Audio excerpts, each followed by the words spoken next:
So that was it's me again, unapologetically T. So the video ended, and that's what I'm talking about. Like the video ends at like 33 minutes exactly. And however, when I was last speaking, I was talking about how like I grew up with these like disorganized like ways of looking at asking for help. So I have been made, in the past to feel like I was a burden to ask for help. So all those things that like I feel when I'm asking for help is because I have been made to feel like that growing up. I've been made to feel like I was a burden. I've been made to feel like, I didn't need, or I didn't need what I wanted. I have been made to feel like um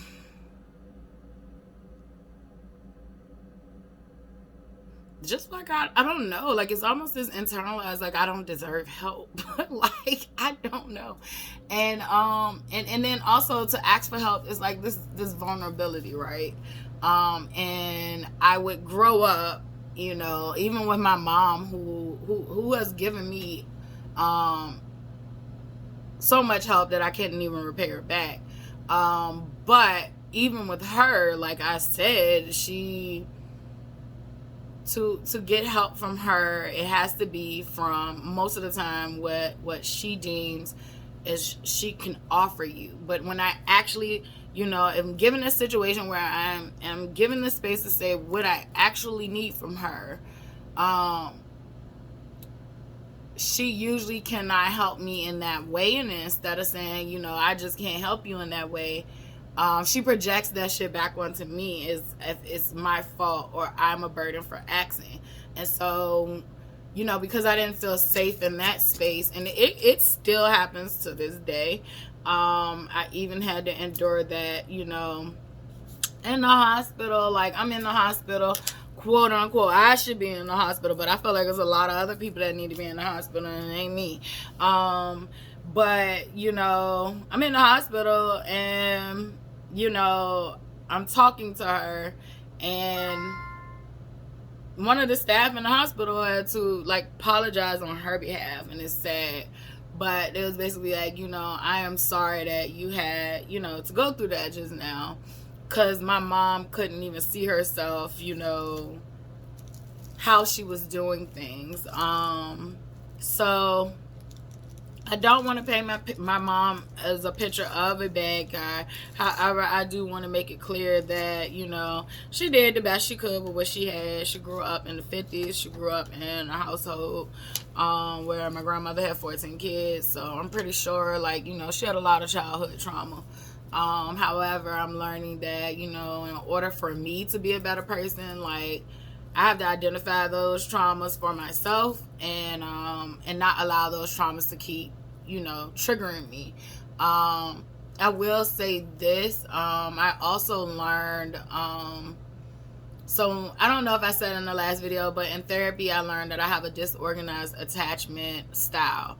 And I'm trying to get to a secure attachment style, but I did not have any examples of what that looked like. But now that I'm grown, I am starting to learn.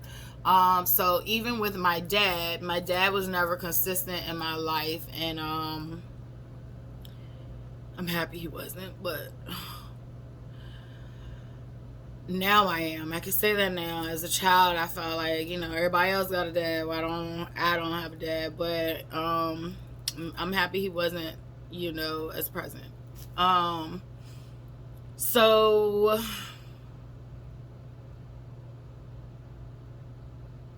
and I say that for the reasons of the shit he struggled with that I talked about in earlier videos of like the sexual abuse stuff. So I will say that with my dad, like I learned far as help was that, hold your fucking breath and you wait, you little bitch, you wait. Don't Don't even go ask nobody for help. You wait for me to help you. Hold your breath. Like that was my dad. That's the imprint my dad has left on me. Like my dad taught me how to be a real nigga. My mom taught me how to be a real nigga. Like both of my parents taught me how to be a real nigga and get it out the mud. That's why I don't know how to ask for help. Like with him, it was,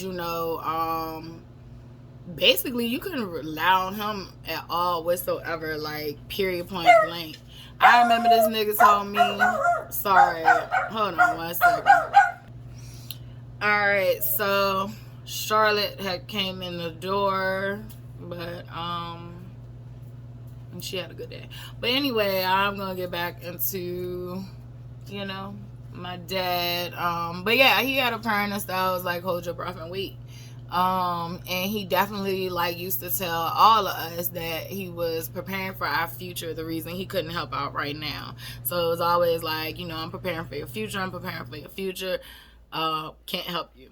And this is a childish example, but this is an early childhood memory of how I would, view life, right? I remember my dad, telling me he was going to take me to Disneyland when I was little. It came and turned around. This nigga went to Disney World. I don't know if he went in the military, on a trip or whatever. All I know is the nigga went. What he did was he brought me back a t-shirt. So I had to conceptualize, and I was a very young child. I had to conceptualize that, this nigga told me he was going to take me to Disneyland. He brought me back a t-shirt. So that meant he went. I didn't get to go. And it didn't happen all at this one time, but it was at the same age. There was a promise made, right? And then, time later, there was a gift gave. And that was that. And so I would grow to, hold my breath and wait until I realized I'm tired of being purple right now. And that's why I say both of my parents taught me to be a real nigga. My mom showed me how to be a real nigga because she had to be the man and the woman. And my dad showed me how to be a real nigga because he simply was not a male figure in my life that was consistent or even reliable or trustworthy. So I had to in turn learn to be my own man. And there was no one coming to save me. I had to do it myself. And so both of my parents basically taught me these unhealthy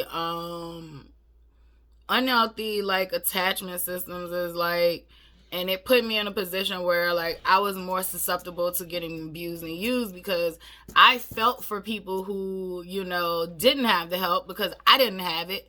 And however, I had this wall up where, I don't need your help. I'm not going to be a burden to you. I'm not going to be weak. I don't need the help.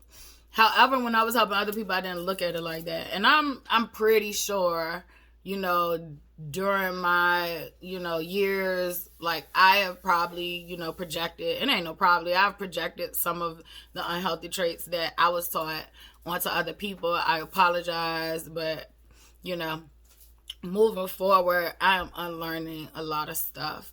Another thing that I learned with the car experience was actually from Charlotte's best friend's mom.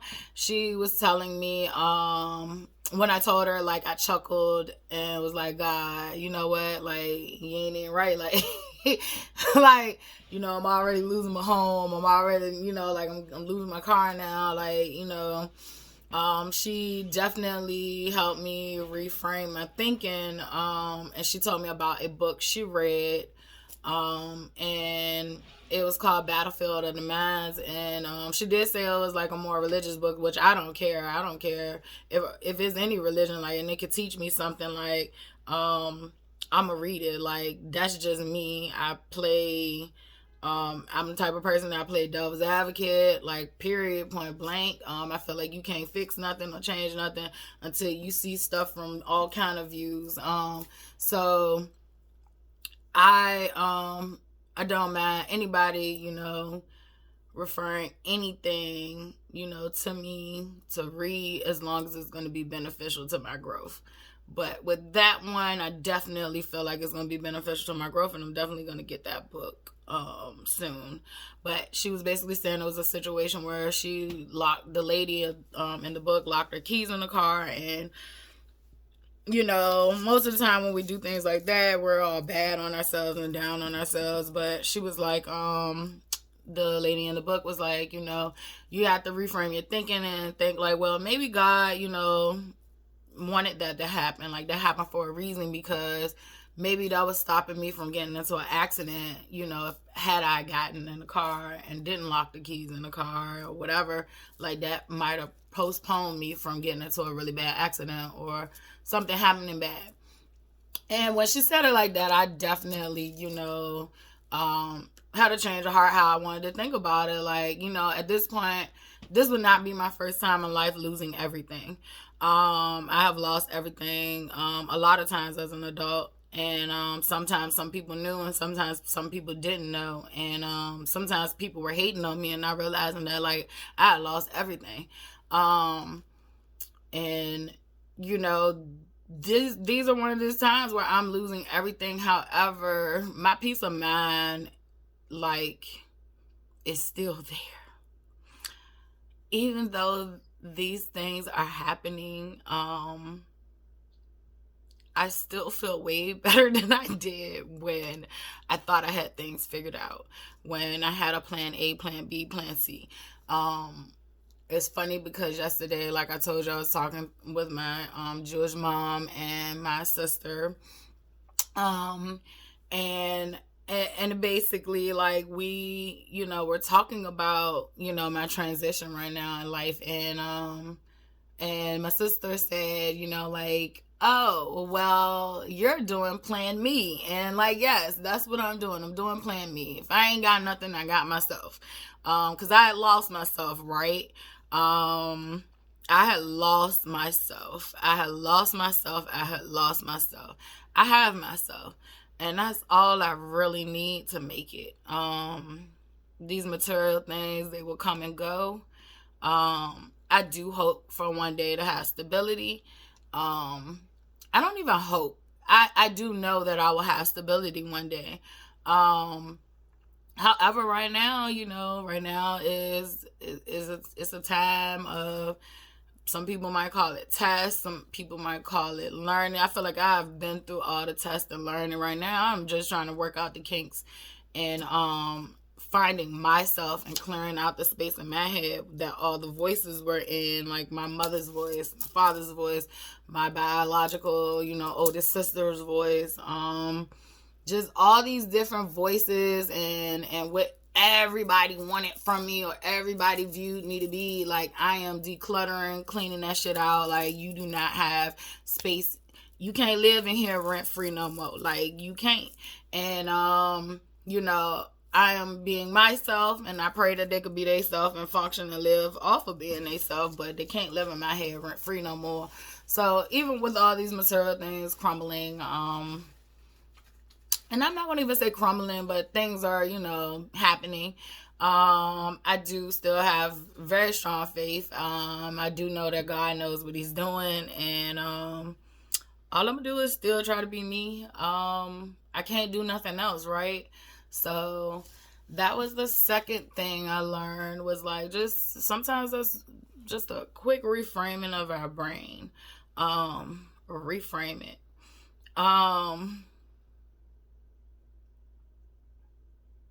Yeah.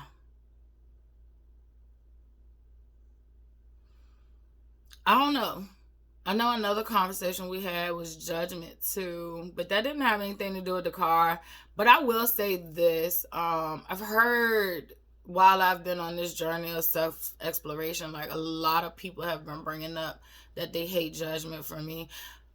They hate judgment for their own reasons. For me, I'm doing these videos, right? So I'm putting myself out there to be judged. I do make little jokes like, don't judge me, judge your mama. But I really don't give a fuck whether you judge me or not, because I've experienced life enough to know that, First of all, that is a fucking human trait. We all judge each other, period, point blank. Some of us do it more than others. However, I don't think it's the judgment that is the problem.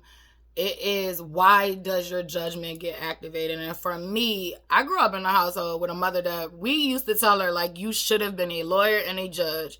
Like, you should have went those steps. Like, the lady is like Judge Judy. It's a human lie detector test, and sometimes she is absolutely like spot on, and then sometimes she is coming with too much brute force and she didn't hear shit that nobody had to say, and there are gray areas. So I grew up around extreme judgment. With my mom, I would always go against her about, like, no, things are not always like that. Yes, that's your experience, but things are not always like that.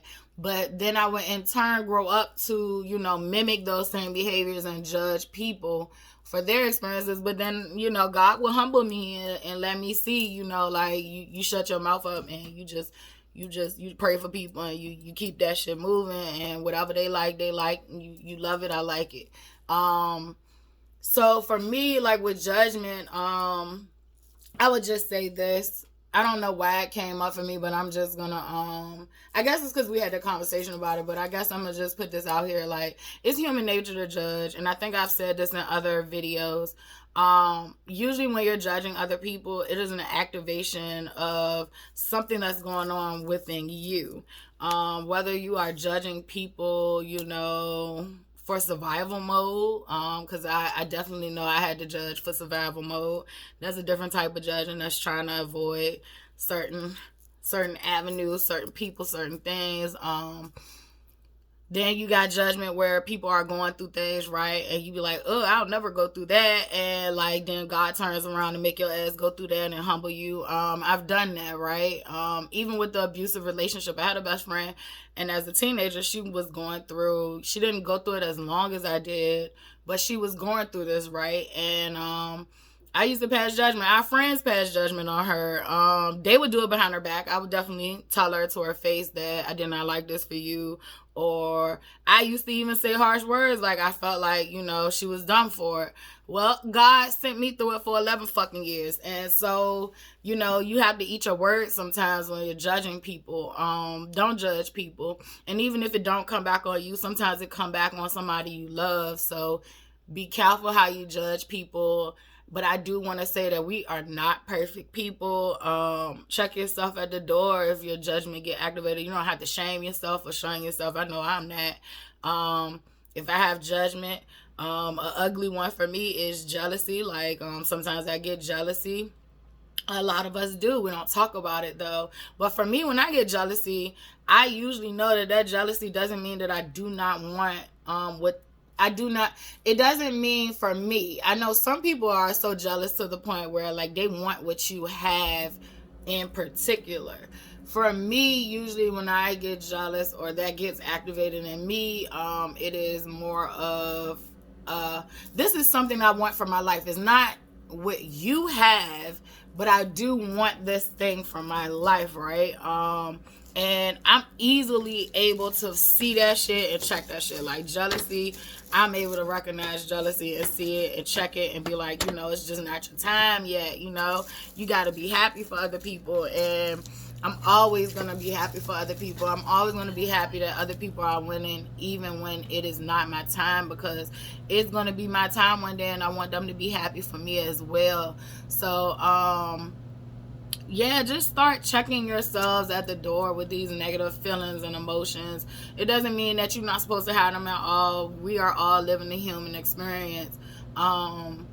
So I will say, though, that I am my worst. If you thought I judged you, I judged myself for so many years, so poorly, so bad. I was my worst critic. I was that negative voice in my head, tearing my own self down. So when we bring up judgment, like, not only, watch how you judge others, watch how you judge yourself. Like,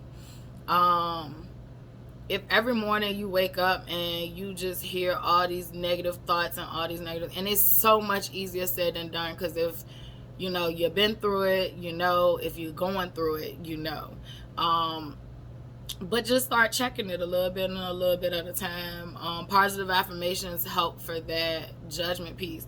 I have an app on my phone that, you know, like I can be going through it and I look sometimes at that app and it just might be a notification that pop up. I think it's the I Am app. If you download that, like there are positive affirmations that come, and it's some crazy business, but like when I'm going through stuff or like I need that boost, I'll look sometimes on my phone and it'll pop up and it'll be something that I really needed to hear and I really needed to repeat to myself to get me back balanced. So I'm gonna end that conversation there.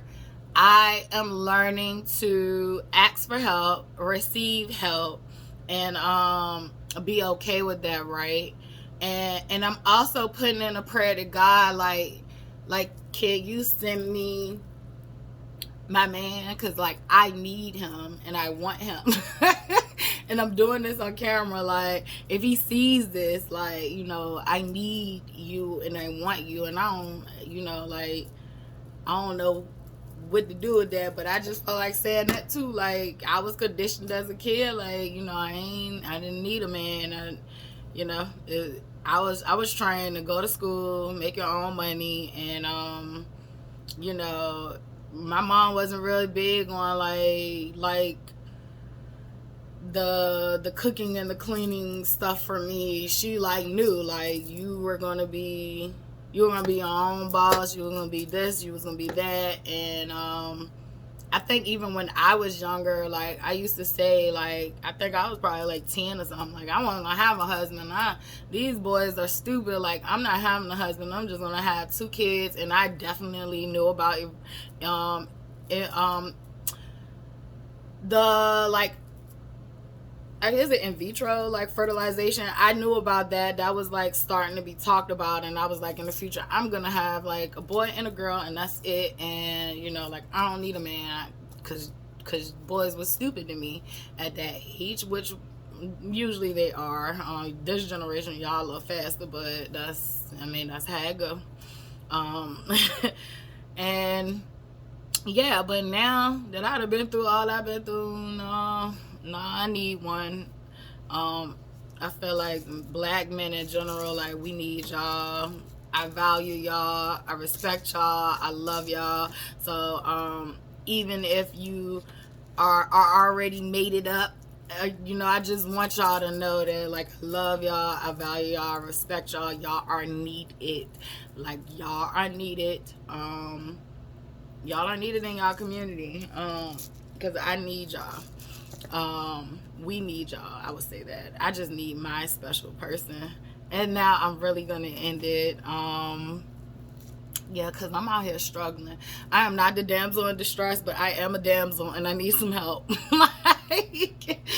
But until then, you know, I'm relying on God and myself and, you know, the people that are in my life, that has been placed in my life, like, you know, Charlotte's best friend's parents. Like, I could not have asked for, you know, a better experience of receiving help. And I've had this help, you know, throughout this journey of me, you know, losing Dante. Even before I lost Dante, like even when I was trying to get out of that situation, God was sending me so many beautiful spirits that were helping me and teaching me, you know, even then to receive, you know, help.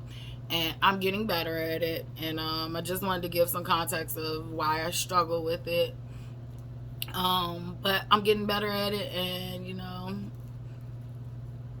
that's all I can do. So bye, until next time.